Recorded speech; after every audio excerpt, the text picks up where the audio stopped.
রাজশাহীর police academy থেকে পালিয়ে গিয়েছে ডিআইজি। মানবতাবিরোধী অপরাধে আন্তর্জাতিক অপরাধ ট্রাইব্যুনালের মামলায় 2 অতিরিক্ত পুলিশ সুপারকে আটক করা হয়েছে।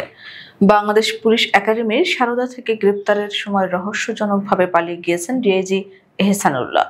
বিষয়টি তদন্ত করছে পুলিশ ও আইসিডির উচ্চ পর্যায়ে।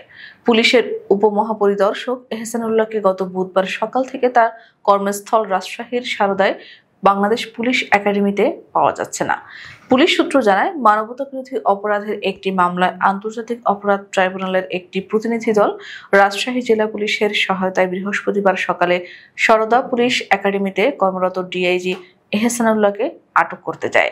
এক পর্যায়ে পুলিশ কর্মকর্তা এহসানুল্লাহ বিষয়টি জানতে পেরে সেখান থেকে তিনি পালিয়ে যান।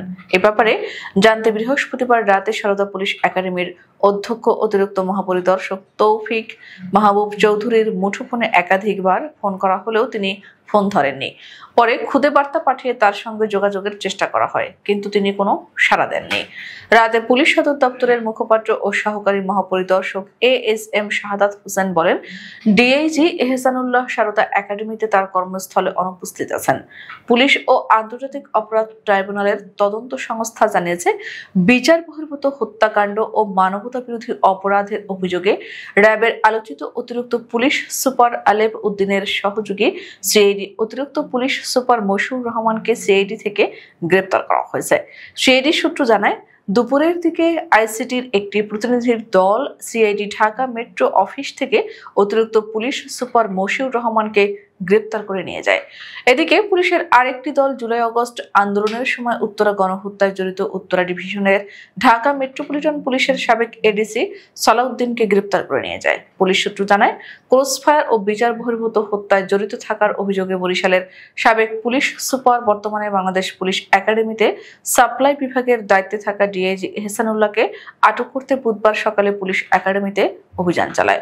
এ সময় একাডেমিতে কর্মরত অবস্থায় তিনি রহস্যজনকভাবে পালিয়ে যান। পুলিশ একাডেমির দায়িত্বপ্রাপ্ত কর্মকর্তারা তাকে পালিয়ে যেতে সহায়তা করেছেন বলে অভিযোগ উঠেছে।